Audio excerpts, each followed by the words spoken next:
اس دنیا کی طاقتور ترین دعا ناد علی کہلاتی ہے۔ ایسے ہی نہیں، اس پاک رب کی قدرت ہر ایک کو آزماتی ہے۔ تیار ہو جائیے اور مانگیے خوب خوب بہت ساری دعائیں، کیونکہ ناد علی پڑھ کر جو چیز تقدیر میں نہ ہو وہ بھی مل جاتی ہے۔ میں ڈاکٹر فہد ارزانی روشنی والا سب سے بڑے اسلامک ہیلتھ چینل میں آپ کو خوش آمدید کہتا ہوں۔ جب آپ کی زندگی میں کوئی ایسی مشکل آ جائے جس کا بظاہر کوئی بھی حل آپ کو سمجھ نہ آتا ہو، یا جسمانی طور پر یا بظاہر تو آپ کمزور ہو، لیکن ربانی یا روحانی توانائیوں کو حاصل کر کے آسمان کی بلندیوں کو چھونا چاہتے ہو، تو ذرا غور سے در خیبر اکھاڑے جانے کا واقعہ سنیے۔ جس خیبر کے دروازے کو مولا علی نے اکھاڑ پھینکا، اس کی چوڑائی تھی 40 گز اور اونچائی بھی تھی 40 گز۔ آپ بھی اگر اپنی زندگی کی مشکلات کو اکھاڑ کر پھینکنا چاہتے ہیں تو سنیے، ذرا غور سے سنیے کہ حضرت علی کرم اللہ وجہ کریم نے جب در خیبر کو اکھاڑ کر پھینکا تو 40 گز جا کے اسے دور پھینکا۔ ایسی ربانی اور روحانی توانائیوں کا صدقہ اگر آپ بھی حاصل کرنا چاہتے ہیں تو روزانہ ناد علی پڑھنا شروع کر دیجئے۔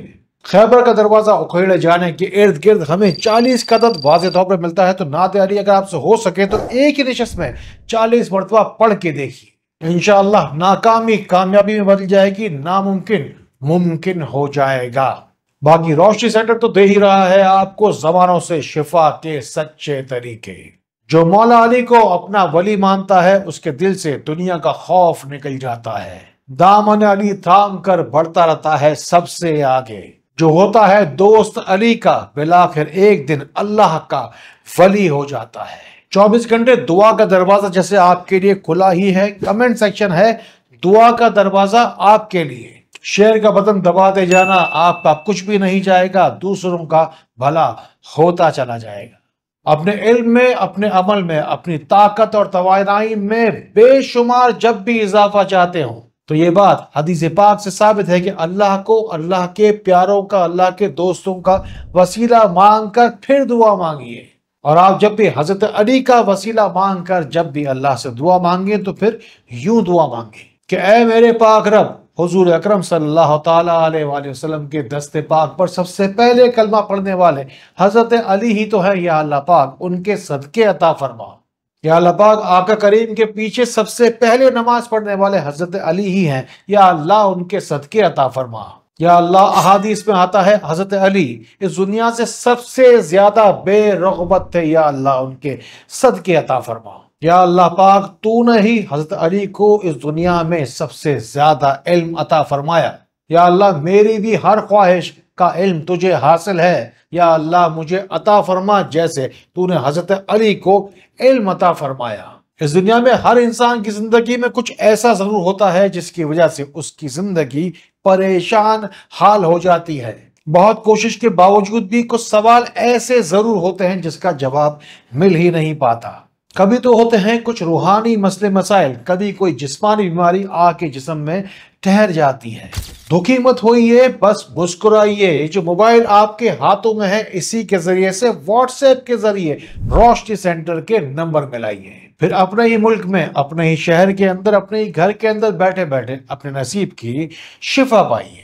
اب دل سے ایک بات کہتا ہوں، اپنے دل میں اترنے دیجئے گا، جو جیتے جی علی کا نہ ہوا اس کا مرنا کیسا، اس کا جینا کیا۔ مولا علی کی شان میں گستاخی کرنے والے تمام افراد یہ واقعہ ذرا غور سے سنیے۔ حدیث شریف کی کتب میں لکھا ہے کہ ایک شخص بھرے مجمع میں حضرت علی کی شان میں معاذ اللہ گستاخی کر رہا تھا۔ وہ شخص بے دریغ حضرت علی کو بھلا اور برا کہہ رہا تھا۔ دیکھتے ہی دیکھتے مجمع ہو گیا، لیکن مجمع کے برخاست ہونے سے پہلے اس بدبخت کی سواری نے، یعنی کہ اس کے گھوڑے نے اسے پتھروں پہ جا کے پٹک دیا۔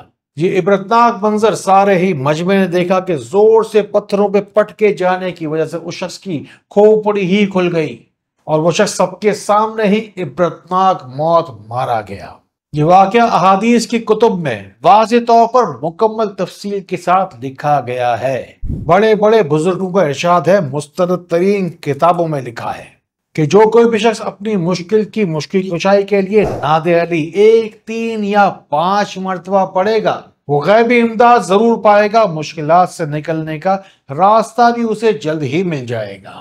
آپ بھی سینکڑوں ہزار لوگوں کی طرح نعت علی میرے ساتھ ساتھ پڑھتے جائیے اپنے مسئلے مسائل، اور آمین بھی جا کے کمنٹ میں ساتھ ساتھ پھر لکھتے چلے جائیے۔ بلا شبہ نعت علی ابھی کے ابھی ہزاروں بار پڑھی جانے والی ہے۔ آپ بھی کتنی مرتبہ نعت علی پڑھ رہے ہیں، ساتھ ہی ساتھ جا کے کمنٹ سے مجھے یہ بھی بتائیے، اور آمین بھی جا کر لکھتے جائیے، دوسروں سے بھی لکھواتے جائیے۔ بس ان باتوں کو آپ کو کسی بھی طریقے سے آگے بڑھانا ہی چاہیے، کیونکہ بھلائی کی، علم کی اور خیر کی باتیں روک کر بیٹھے رہنے کا کوئی مطلب ہی نہیں۔ مجھ سے کرنی ہو براہ راست بات تو پوری دنیا کی کسی بھی کونے سے بیٹھے بیٹھے روشنی سینٹر کا نمبر ملانا۔ اللہ تعالیٰ اسی طرح خیر والی، کرم والی، فضل والی باتیں ہمیں ایک دوسرے تک پہنچانے والا بنائے۔ اللہ تعالیٰ ہمیں ایک دوسرے کے لیے فائدے کا باعث بنائے۔ اللہ تعالیٰ ہمیں بہت بہت روشنی پھیلانے والا بنائے۔ السلام علیکم ورحمۃ اللہ۔